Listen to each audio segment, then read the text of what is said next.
My husband was gravely ill, so I cut my trip short. I arrived home, expecting silence, but found my daughter and son-in-law celebrating their anniversary, completely ignoring him. They even cracked jokes about a wife in labor while he lay sick in bed. I just stood there watching. They had no idea what was coming next. Like, share, and let me know where you are listening from so I can see how far my story has reached. The frantic call from George had been a cold shock to Eleanor, cutting through the calm of her business trip in Portland like a knife. He wasn't one to complain, and his voice, weak and raspy, had painted a vivid picture of a man utterly floored by illness. "I've got a fever, Eleanor. Can't keep anything down," he'd managed to cough out, the words laced with a rare vulnerability that had instantly ignited a fierce maternal instinct in her, even though it was her husband, not a child, who was suffering. Without a second thought, she'd canceled her remaining meetings, forfeited 3 days of her itinerary, and booked the soonest possible flight home. Business could wait. George couldn't. The journey had been a blur of anxiety.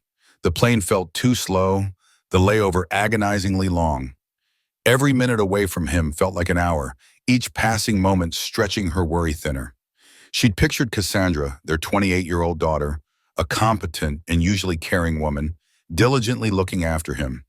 She imagined hot broth being prepared, cold compresses on George's forehead. Perhaps Cassandra reading to him, just as Eleanor would have done.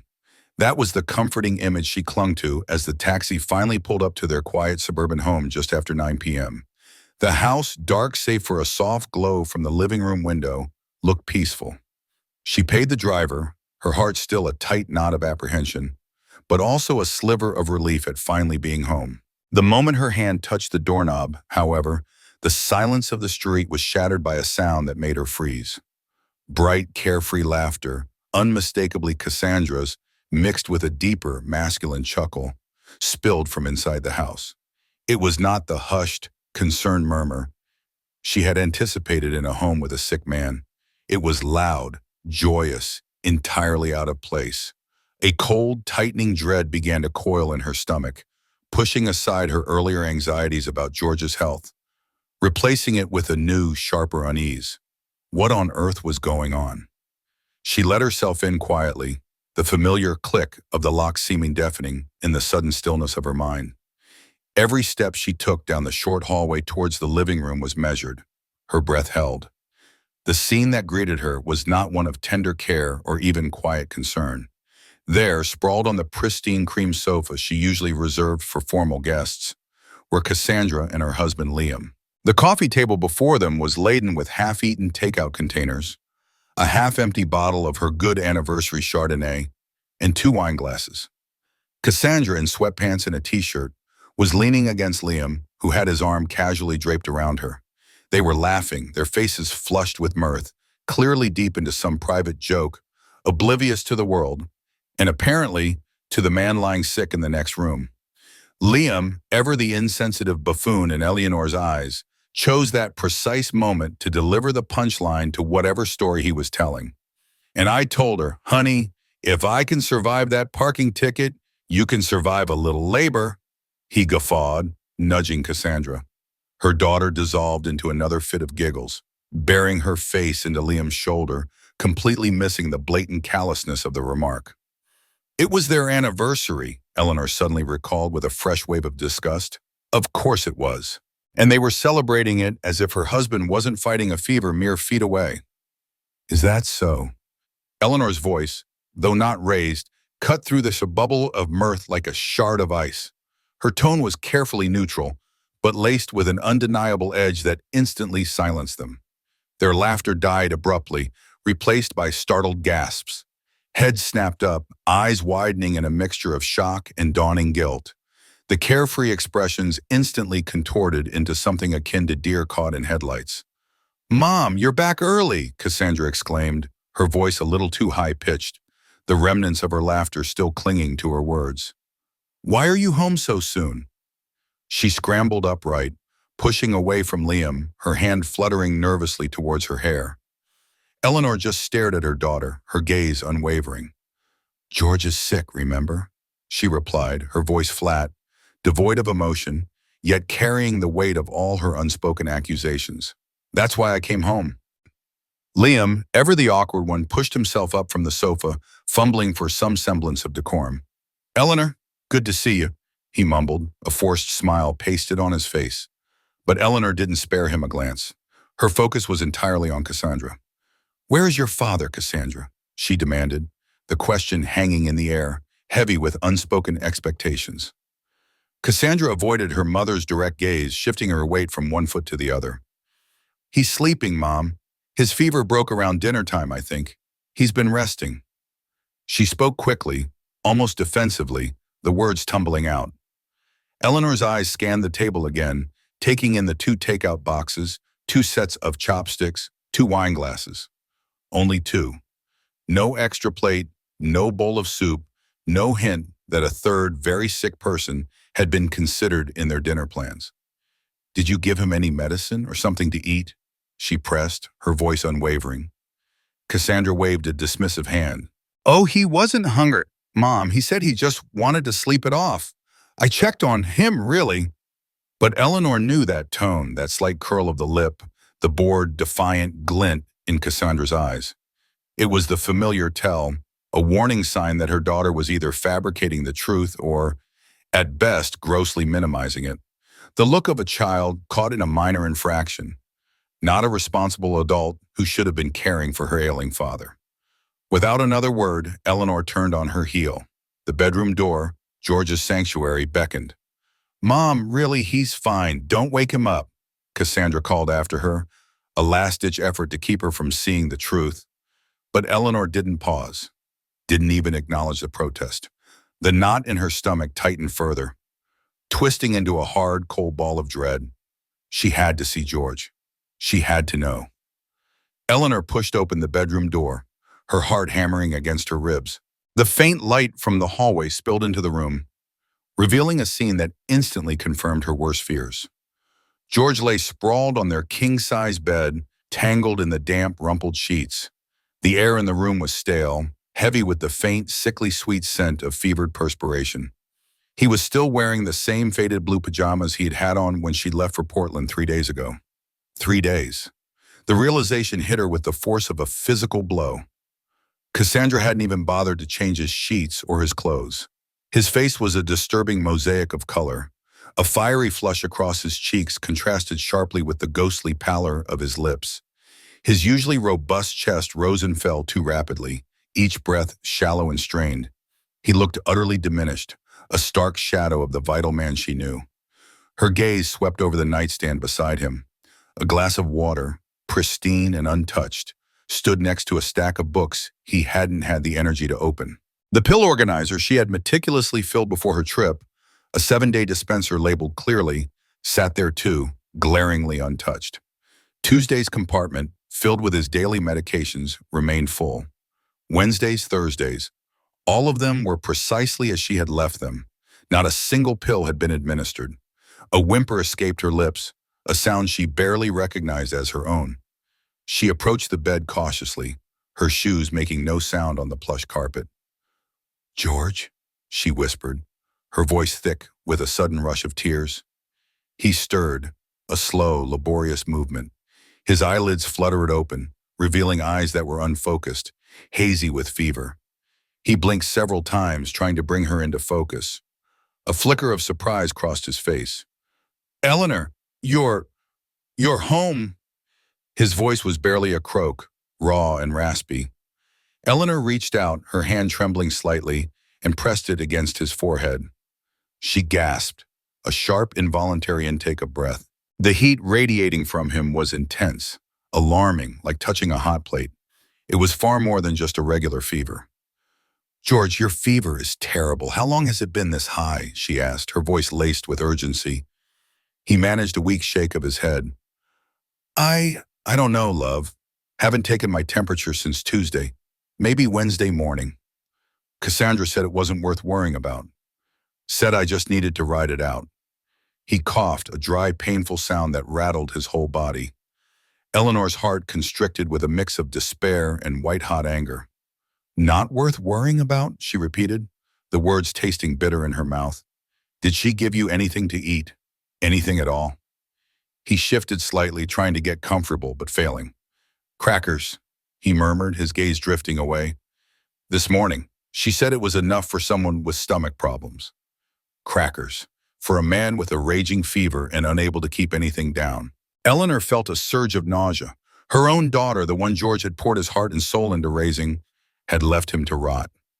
With a newfound resolve, Eleanor gently helped George sit up, supporting his weak frame. Don't you worry, my love. I'm here now. We'll get you some water, and we're definitely taking your temperature. As she moved to grab a fresh glass of water from the ensuite bathroom, the faint yet distinctly audible sound of Cassandra and Liam's casual, untroubled conversation floated up from the living room downstairs.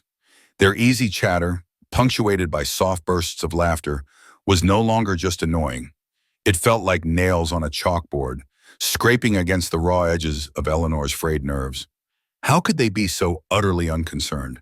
How could they be laughing, eating, celebrating, while George lay like this? She returned swiftly, a fresh glass of cool water in one hand, the digital thermometer in the other. George swallowed the water gratefully, his parched throat clearly aching. She placed the thermometer under his tongue, watching the numbers climb with agonizing slowness before finally beeping. The bright red display screamed its accusation. 103.2 degree F. Her breath hitched. That wasn't just sick. That was dangerous. George looked at the reading, a flicker of fear in his eyes. He reached out a trembling hand and squeezed Eleanor's, his grip surprisingly strong despite his weakness. His voice was barely a whisper, but it resonated deeply within her. Eleanor, I'm glad you're home. His simple words, laden with such profound relief, broke something inside her. The last vestiges of her controlled composure shattered, replaced by a fierce, protective love and an incandescent rage. She thought of George, her steadfast George, who had worked tirelessly, often taking on extra shifts, sacrificing his own dreams, just to ensure Cassandra had every opportunity. He'd helped pay for her expensive art school tuition, even when money was tight. He'd been the patient one, the one who taught her to ride a bike, who stayed up late helping her with projects, who never missed a school play or a parent-teacher conference. He had celebrated her triumphs, comforted her failures, and supported her through every whim and phase. He had adored her, utterly and unconditionally. And this was how she repaid him, with neglect, indifference, and a few stale crackers. From downstairs, Cassandra's bright, carefree laughter drifted up again, a sound that would forever be etched in Eleanor's memory, not as a symbol of joy, but as a chilling reminder of betrayal and callous disregard. It was a sound that would haunt her. Eleanor didn't move from George's side that night. She pulled a plush armchair closer to the bed, tucked a warm blanket around herself, and began her vigil.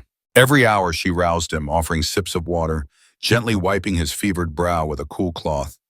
She watched the clock, prayed for the temperature to drop, and listened to the shallow rhythm of his breathing, vowing that this neglect, this profound insult to a loving father, would not go unanswered.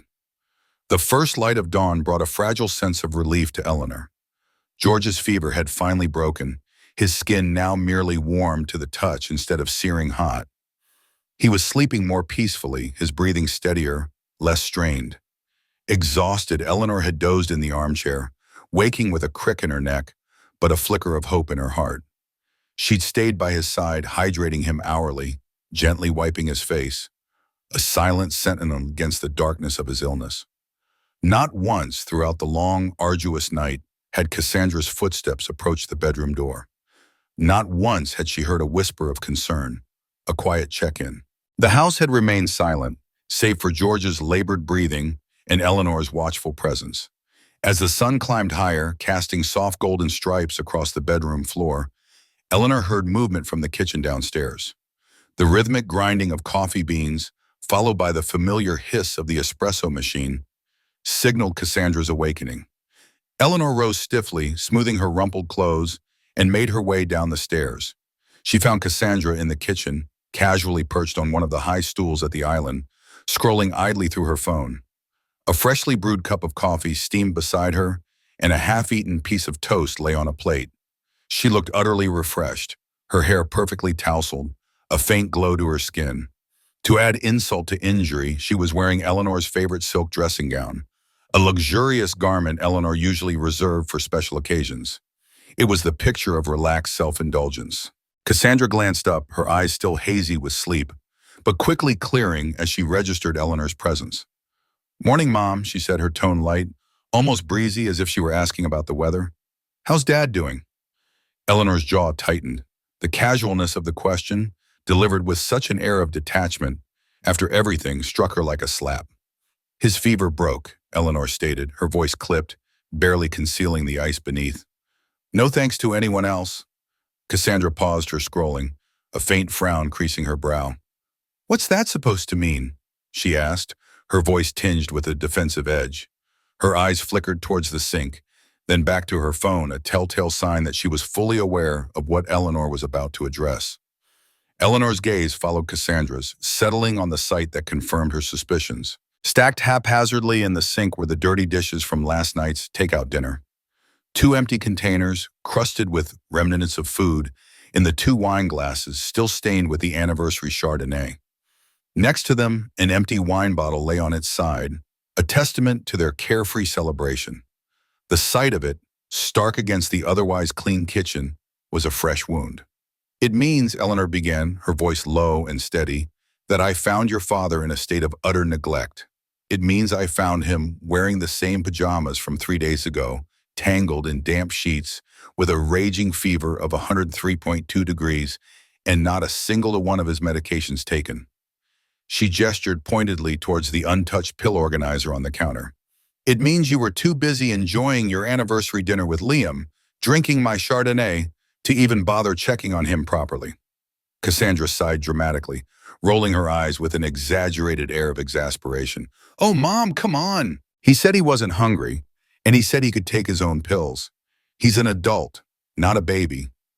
What was I supposed to do, force feed him?" "He told me he hadn't taken his temperature since Tuesday morning," Eleanor continued, ignoring Cassandra's flippant excuses. "And the pill organizer I filled for him was completely full. Every single compartment, Tuesday, Wednesday, Thursday, untouched. He hasn't taken any medication for 3 days." Cassandra scoffed, dismissing the gravity of the situation with a casual wave of her hand. "Well, maybe he forgot. Old people forget things sometimes, Mom. You know how it is." The comment, dripping with casual disrespect, ignited a spark of cold fury in Eleanor. "He's 66, Cassandra," she corrected, her voice sharper now, cutting through the dismissiveness. "Not 90. And he's been gravely ill. He was not just forgetting things. He was incapacitated." Cassandra pushed herself off the stool, the movement a little too forceful, a defiant set to her shoulders. "Look, Mom," she said, her voice rising in volume. "I did my best, okay? I'm not a nurse. I'm not trained for this. I can't be expected to be glued to his side every minute. I have my own life, you know." "No, you are not a nurse," Eleanor agreed, her voice dangerously quiet. "But you did know how to order dinner for yourself and Liam, didn't you? You knew how to uncork a bottle of wine and enjoy yourselves while your father was in the next room, suffering." She paused, letting the words hang in the air, the accusations stark and undeniable. Cassandra threw her hands up in exasperation.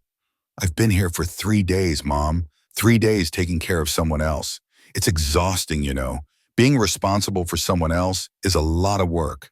She gestured vaguely around the kitchen, as if the dirty dishes were proof of her tireless efforts. Eleanor simply stared at her daughter. She looked at Cassandra's rested face, her glowing skin, the expensive silk robe, and the untouched pile of dirty dishes.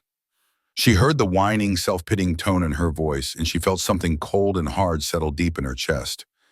It wasn't just anger anymore. It was a profound disappointment, a deep-seated realization of how truly selfish her daughter had become.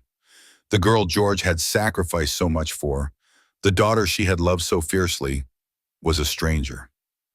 Eleanor watched Cassandra's face, searching for any flicker of remorse, any hint of understanding of the gravity of her neglect. There was none. Only irritation, a petulant defensiveness. "You heard him, Cassandra," Eleanor pressed, her voice a low, insistent hum. "He called out. He was moaning. You heard him, but you didn't check on him properly?" Cassandra's expression hardened, her jaw setting in a stubborn line. What was I supposed to do, Mom? Camp out in his room? He's an adult. He said he was fine, just wanted to sleep. He had a fever over 103 degrees, Cassandra, Eleanor retorted, her voice rising slightly. Do you understand what that means? A fever that high impairs judgment. He wasn't fine. He needed constant monitoring, not to be left alone and ignored. Cassandra waved a dismissive hand as if swatting away a bothersome fly. Oh, you're being dramatic, Mom. It's just the flu or something. People get sick. Eleanor stared at her daughter, the familiar, infuriating dismissiveness of her tone stinging like a fresh lash. Did you even take his temperature once, Cassandra? She asked, her voice dangerously quiet. The question hung in the air, heavy and accusing. Cassandra paused, her gaze darting away, a long, telling silence stretching between them. Finally, she mumbled, I touched his forehead a couple times. It felt warm, but I wasn't like keeping track, Mom. Not keeping track. The words echoed in Eleanor's mind, a damning indictment. Before Eleanor could respond, Cassandra abruptly changed the subject, a transparent attempt to deflect. Anyway, Liam's wondering if we should head home. He has a big presentation tomorrow, and he needs to get a good night's sleep. Eleanor blinked, processing the sudden shift. You're leaving? She asked, the words hollow. Well, Dad's better now, right? Cassandra replied, her voice tinged with a distinct eagerness. And you're home, so there's no reason for us to stay. No reason to stay. Eleanor repeated the words internally, tasting the sudden bitterness. No reason indeed, no sense of responsibility, no desire to ensure her father was truly on the mend, no acknowledgement of her utter failure to care for him. No reason to stay, Eleanor echoed aloud, her voice tight with suppressed emotion. Because George is better, thanks to me. Not you, Cassandra. She met her godbrother's gaze, her own eyes blazing with a mixture of pain and righteous anger. I found you in the living room, laughing, celebrating your anniversary with Liam, with empty takeout containers and wine bottles, while your father lay in the next room, gravely ill. You left him in the same clothes for 3 days, his medications untouched, his fever raging. You gave him crackers when he couldn't keep anything down, and then you just left him. Eleanor's voice was flat, each word a hammer blow. Is that what you call doing your best? Cassandra's chin jutted out defiantly. I was taking a break, Mom. Even caregivers need breaks, you know. It's not fair to expect me to be constantly on call. A break, Eleanor scoffed, a humorless laugh escaping her lips. A break that lasted 3 days. A break where you completely forgot your father was even sick. While he was lying there, suffering alone, you were enjoying your life as if nothing was wrong. Cassandra crossed her arms, digging in her heels. Liam had a really stressful week, okay? He needed to unwind. It was our anniversary. We deserved to have some time to ourselves. Eleanor stared at her daughter, utterly speechless. There was no shame in Cassandra's eyes, no glimmer of guilt, only a profound irritation, as if Eleanor was being utterly unreasonable for even bringing this up. It was then, in that moment, that Eleanor truly realized the depth of her daughter's self-centeredness. This wasn't a sudden lapse in judgment. This was a pattern of expecting, of taking, of prioritizing her own comfort and desires above all else, especially when it came to her parents. This neglect wasn't an isolated incident. It was the culmination of years of subtle, insidious selfishness that had slowly, relentlessly hollowed out the kind, empathetic girl Eleanor remembered. She watched, her heart heavy, as Cassandra and Liam gathered their things. There were no real goodbyes exchanged with George, not even a quiet word of concern or a promise to call. They simply left, the sound of the front door clicking shut echoing through the house, leaving Eleanor alone with her recovering husband and the crushing weight of her daughter's callous indifference. The house, once again, was silent, but this time the silence felt deafening, filled with the void of love unreturned. If you're finding yourself gripped by this story, remember to like this video, share it with your friends, and subscribe to our channel so you don't miss a single part of Eleanor's journey. Let's find out what truly drove Cassandra's appalling behavior. Eleanor spent the next few days in a blur of focused care. She cooked nourishing meals, administered medication on schedule, changed George's sheets, and constantly monitored his temperature. Slowly, painstakingly, George began to recover, the fever receding, his strength returning. He was still weak, easily tired, but the pallor receded, replaced by a healthier glow. As his mind cleared and his body mended, Eleanor knew it was time for the conversation she had been dreading, yet desperately needed. One afternoon, when George was strong enough to sit up in bed, sipping a warm mug of tea, Eleanor sat beside him, taking his hand. "George," she began gently, "there's something we need to talk about." He sighed, his gaze flickering towards the window, then back to her. He knew. "I know, love," he murmured, his voice heavy with resignation. "Cassandra?" Eleanor nodded, tightening her grip on his hand. "Why was she really here, George? Not just to check in after I left." George hesitated, picking at a loose thread on the blanket. He looked deeply uncomfortable, almost ashamed. "She came because she needed money," he finally admitted, his voice barely audible. Again. The words hit Eleanor with a sickening thud. Her legs suddenly felt unsteady, as if the floor beneath her had shifted. A cold dread seeped into her bones. This wasn't just about neglect anymore. This was something far more insidious. "How much?" she asked, her voice flat, devoid of any emotion she might betray. George swallowed hard. $8,000.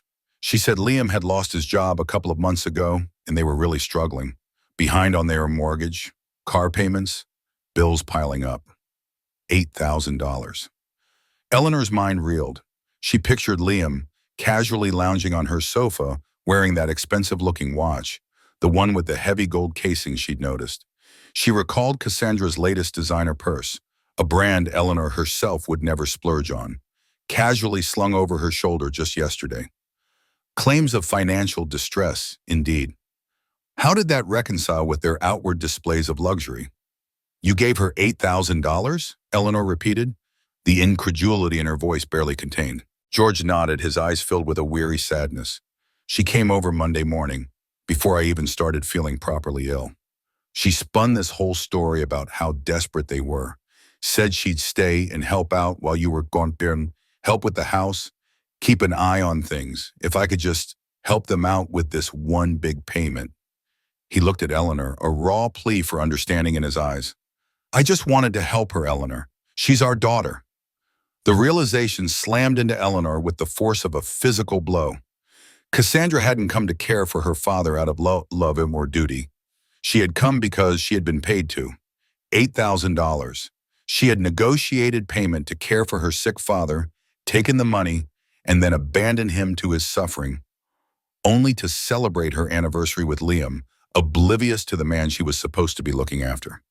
"She was paid to take care of you," Eleanor stated, her voice a chilling monotone. $8,000 to make sure you had your medicine, that you ate, that someone was checking on your fever. $8,000 for 3 days of neglect. The words, though delivered calmly, cut through the quiet of the room. George flinched, as if Eleanor's words were physically striking him. I guess when you put it like that," he began, his voice trailing off. "It sounds like extortion, George," Eleanor interrupted, her voice gaining a steely edge. "She extorted money from you under the pretense of care, and then completely failed to deliver on that promise. She used your illness as leverage." A thought struck her, a cold, painful realization. "Did she ask for the money before you told her you were feeling unwell?" George hesitated for a long moment, then nodded slowly, his gaze fixed on his hands. "Yes, she did. She started with the story about Liam losing his job, and then I mentioned I was starting to feel a bit rough."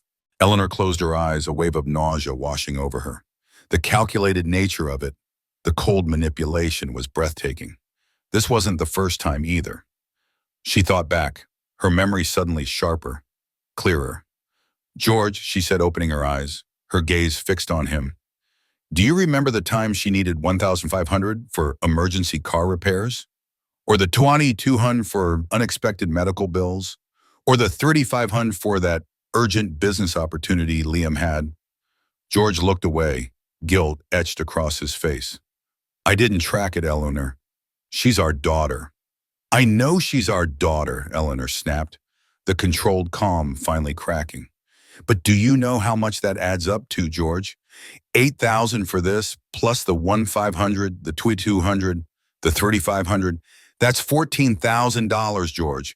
$14,000 in just 8 months. And that's just the emergencies you told me about, the ones I pressed you on. George tried to interject, to defend their daughter. She's struggling, Eleanor. They're young. It's hard out there. At what point, Eleanor asked, her voice quiet but firm, do we stop calling them young and start calling them irresponsible? At what point do we acknowledge that they aren't struggling, George? They're simply taking advantage. It was a devastating realization. Cassandra wasn't just selfish. She was manipulative. She had weaponized their love, their parental instincts, turning their genuine desire to help into a financial pipeline for her own convenience and frivolous spending. She had taken advantage of her father's kindness, her mother's absence, and his very illness. Did she mention looking for another job? Eleanor asked, a last, desperate hope flickering. Did they have a plan to get back on their feet? George shifted uncomfortably. She said they were working on it, that Liam was sending out resumes. There was no plan, George, Eleanor concluded, the cold truth settling deep in her heart. Only an expectation that we would solve every single one of their problems over and over again.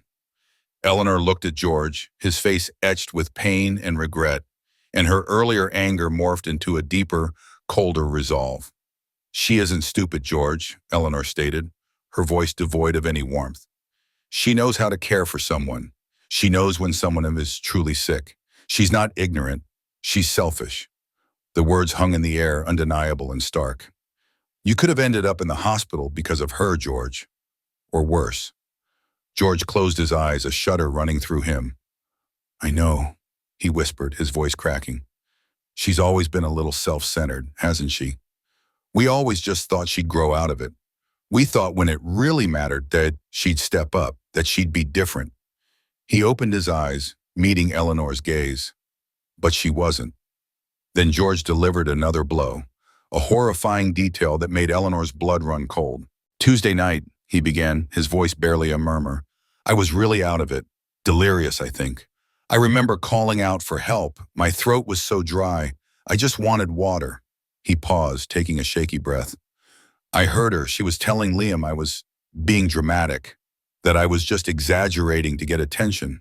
Said I was a burden. Eleanor felt a gasp catch in her throat. Her own daughter, calling her sick, delirious father a burden. Liam, George continued, his eyes glazing over with the memory. He sounded uncomfortable. He kept saying, Are you sure, Cass? He sounds pretty bad. Eventually he came in. He brought me water, helped me to the bathroom. He looked really worried. Eleanor stared at him, the revelation stunning her into silence. Liam. Liam, their son-in-law, a virtual stranger, a man Eleanor usually dismissed as a spineless appendage to her daughter, had shown more compassion, more basic human decency than their own flesh and blood. The man who made insensitive jokes about wives in labor, the man who was supposed to be selfish, had been the one to offer comfort. This wasn't just about money or even just about neglect anymore. This was about a fundamental flaw in Cassandra's character, a profound lack of empathy that chilled Eleanor to her very core. A fundamental shift occurred within Eleanor, a tectonic plate moving deep inside her.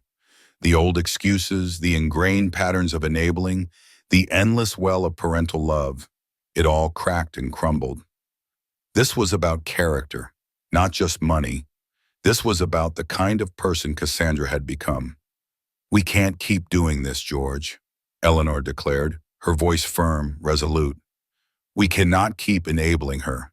We cannot keep sacrificing our peace, our finances, our very health for someone who clearly doesn't care. George looked at her, his eyes filled with a desperate plea. But she's our only child, Eleanor. And that, Eleanor responded, her voice tight with suppressed emotion, is exactly why we've let it go this far. Because she's our only child, we've excused her, protected her, and given her everything. We've suppressed every memory of her selfishness, every time she put her own wants above ours, every time we made an excuse for her thoughtlessness. Eleanor's mind raced through years of memories, Forgotten birthdays, last-minute cancellations, endless requests for money always accompanied by dramatic tales of woe. They had always justified it, always found a way to blame circumstances, never Cassandra herself. But this past week, had stripped away all rationalizations. This was not a child making a mistake. This was an adult consciously choosing her own entertainment, her own comfort, over the well-being of her suffering father. She had taken their money, abandoned him, and then celebrated. The truth was ugly, raw, and undeniable. 3 days later, just as Eleanor was starting to regain a semblance of normalcy, her phone rang. It was Cassandra. Her voice, bright and cheerful, bubbled through the receiver. "Hi, Mom. How are you? How's Dad doing? Feeling better, I hope?" The casualness was jarring, as if the past week had been nothing more than a minor inconvenience. Eleanor's jaw tightened. "He's better," she replied curtly, offering no further details. "Oh, that's great," Cassandra chirped, oblivious to Eleanor's cold tone. "Liam and I were thinking of coming over this weekend, just to see you guys, maybe spend some quality time." The thinly veiled pretext for another request was almost comical in its predictability. Eleanor didn't waste a second. She cut straight to the chase, her voice flat and even. "What do you need, Cassandra?" There was a brief, telling silence on the other end of the line. Then Cassandra's tone shifted, a hint of defensiveness creeping in. "Well, actually, there is one tiny thing, Mom. I know we just talked about money, but..." Here it comes, Eleanor thought, a bitter taste in her mouth. "We just got a notice about the mortgage. It's due this week, and we're a little short. We need about $3,200. The $8,000 you gave Dad, well, that mostly went to car payments and credit cards. We just need a little more to get us through." Eleanor listened, her heart turning to stone. $3,200 for the mortgage, after $8,000 for car payments and credit cards. No apology, no shame, just another demand, another expectation, as if their love and their finances were an endless, bottomless pit she was entitled to. But this time something was different. This time, Eleanor was ready. Eleanor's mind worked quickly, calculating. $8,000 gone in 5 days. How was that even possible? $8,000, Eleanor repeated, her voice incredulous. "Gone in 5 days? What exactly did you spend it on?" Cassandra's voice shifted, a defensive edge creeping in. "Well, eating. Liam needed some new clothes for job interviews. Just general expenses, Mom." Eleanor's memory flashed to Liam's expensive watch, the designer bags Cassandra carried. Eating, she thought, and job interview clothes, on top of Takeout and anniversary Chardonnay. The excuses were flimsy, transparent. "So you need another $3,200 for the mortgage," Eleanor stated, allowing the silence to hang, pregnant with Cassandra's unstated threat. The unspoken message was clear. If they didn't get the money, they would lose their house, and that, of course, would be her parents' fault. "Exactly," Cassandra said, her voice regaining a hopeful tone. "It's just this one last hurdle, Mom. Then we'll be fine." "Cassandra," Eleanor began, her voice cold and steady, "what did you do with the $8,000 George gave you just 5 days ago? The $8,000 you accepted under the promise you would care for your sick father? A promise you completely broke?"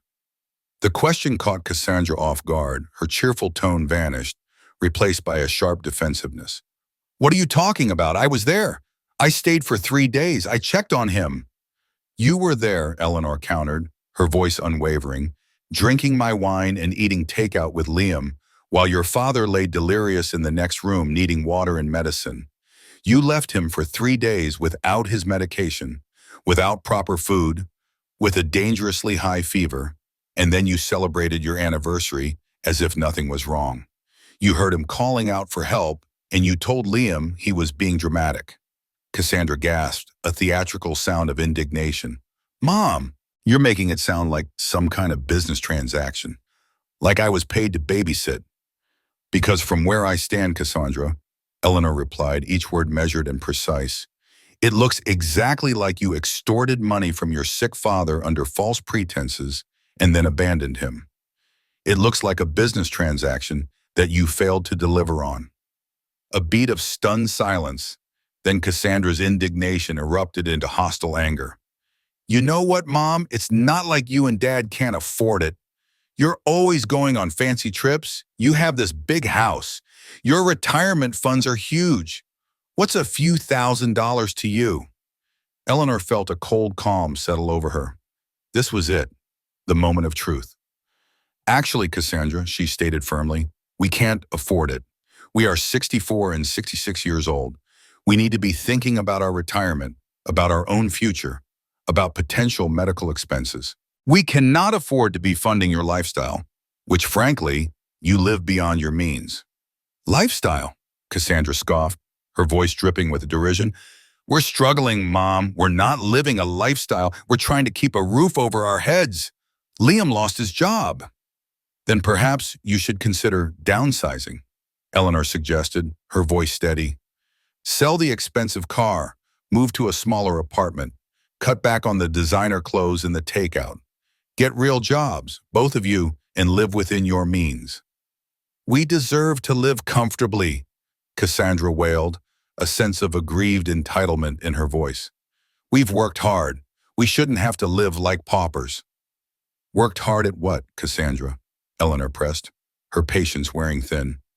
What is your actual plan to get back on your feet, beyond calling us every time you hit a wall? Cassandra stammered, offering vague platitudes. We're looking at different things. Liam's sending out resumes. I'm exploring options. Cassandra, Eleanor cut in, we've given you $14,000 this year alone. That's just the emergencies you've presented to us. $14,000 in 8 months, and now you want another $3,200. We can't keep doing this. We won't keep doing this. There was a moment of genuine shock in Cassandra's voice. 14,000? No, that can't be right. You're exaggerating, Mom. It was clear she had never bothered to add it up, had never truly comprehended the sheer volume of money she had taken. That doesn't even include the countless gifts, the groceries we buy, the times we've paid for your vacations or helped you with rent when you were between jobs. Eleanor continued, her voice gaining strength. We've been subsidizing your entire life for years, Cassandra. We've enabled you, and it has to stop. Eleanor paused, letting her words sink in. When was the last time you called us or visited without needing something, without there being a financial request involved? The silence on the other end of the line was deafening. There was no answer, because there was no answer she could give. Exactly, Eleanor said, a bitter satisfaction in her voice. You only call or visit when money is involved. That stops now. But Mom, it's only $3,000, Cassandra pleaded, her voice tinged with a desperate whine. That's nothing to you. It's not nothing to us, Cassandra, Eleanor said, her voice suddenly resolute. It's everything, and this conversation is over. Without another word, Eleanor pressed the end call button, the sharp click echoing in the quiet kitchen. She leaned against the counter, her chest heaving, a strange mixture of exhaustion and exhilaration washing over her. The line had finally been drawn. George, looking every one of his 66 years, his face pale and drawn but his eyes clearer now, watched Eleanor hang up the phone. What happened, love? He asked, his voice hesitant. I said no, Eleanor replied, her voice firm, the last vestiges of her anger now replaced by a profound sense of resolve. George sighed, a mixture of relief and trepidation in his expression. She's going to be angry. She might even cut us off. Eleanor met his gaze, a slight, almost imperceptible smile touching her lips. When she does speak to us, George, it's only to ask for money. What exactly are we losing if she stops speaking to us? The question hung in the air, undeniable. George looked at her, and in his eyes, Eleanor saw the slow, painful realization. They hadn't just lost their daughter now. They had lost the daughter they thought they had years ago. Now they were simply losing the illusion, the comforting yet false belief that she truly cared. 6 days later, Eleanor's phone truly exploded. Calls, texts, social media messages from a myriad of relatives, all echoing Cassandra's carefully crafted victim narrative. Her sister Susan called first, her voice shrill with accusation. Eleanor, how could you cut Cassandra off like that? She's your own flesh and blood. She's homeless now because of you. Eleanor, calm and collected, explained. She recounted the $14,000 given in 8 months, the neglect of George, the blatant disregard for his well-being. Susan, of course, dismissed it as Eleanor being dramatic. Then came calls from cousin Natalie, neighbor Mrs. Henderson, George's brother David, each one a carbon copy of Cassandra's aggrieved narrative, delivered with varying degrees of outrage. Eleanor listened patiently, her resolve hardening with each call. Cassandra was clearly manipulating everyone, painting herself as the victim of cruel rich parents. This confirmed what Eleanor and George had already discussed. It was time for definitive changes. "We need to change the locks," Eleanor stated to George later that evening, her voice steady. "Remove Cassandra from any emergency contact lists, and we need to change our wills." George flinched at the last point. "The wills?" he asked, his voice barely a whisper. "Their current will left everything without question to Cassandra." "Everything currently goes to Cassandra," Eleanor confirmed, her gaze unwavering. "We need to set up a trust for our future medical care, and the remainder can go to a charity we believe in. Nothing for Cassandra." George looked at her, fear in his eyes. "She'll contest it. You know she will." "Let her," Eleanor said, a steely resolve in her tone. "We are of sound mind. We have documented everything.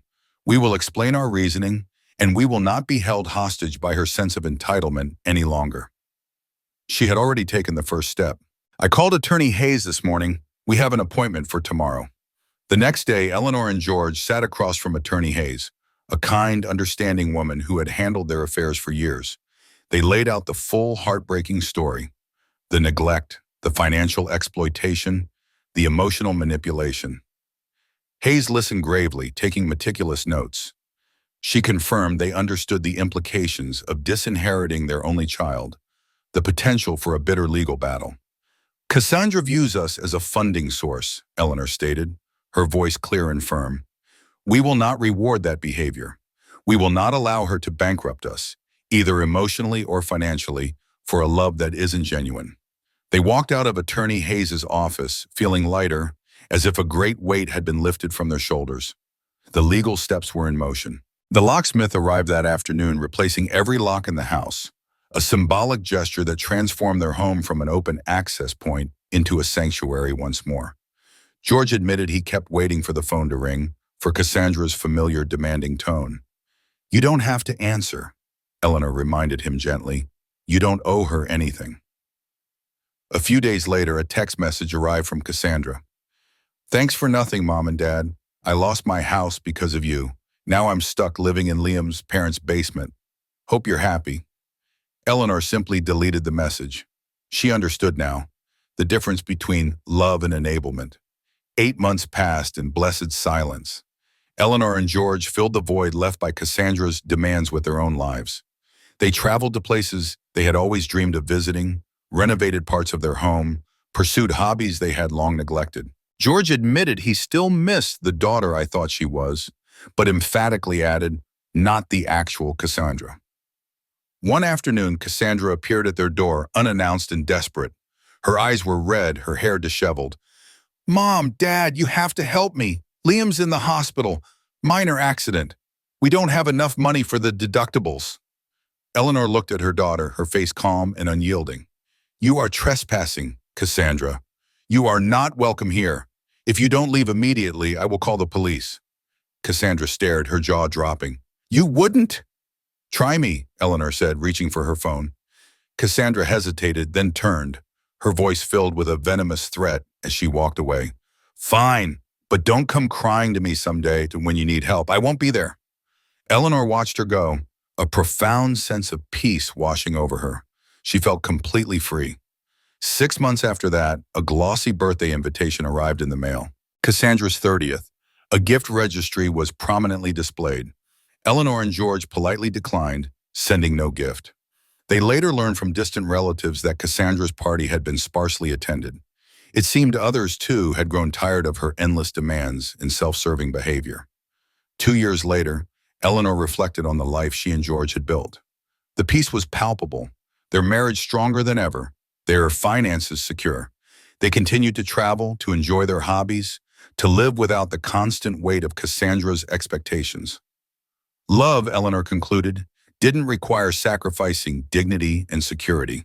In fact, setting boundaries, however painful, was not a failure of parenting, but a necessary act of self-preservation, and perhaps the truest form of tough love. Cassandra's growth was no longer her responsibility. Eleanor's responsibility was now to herself and George, and the peaceful, well-deserved life they had finally claimed.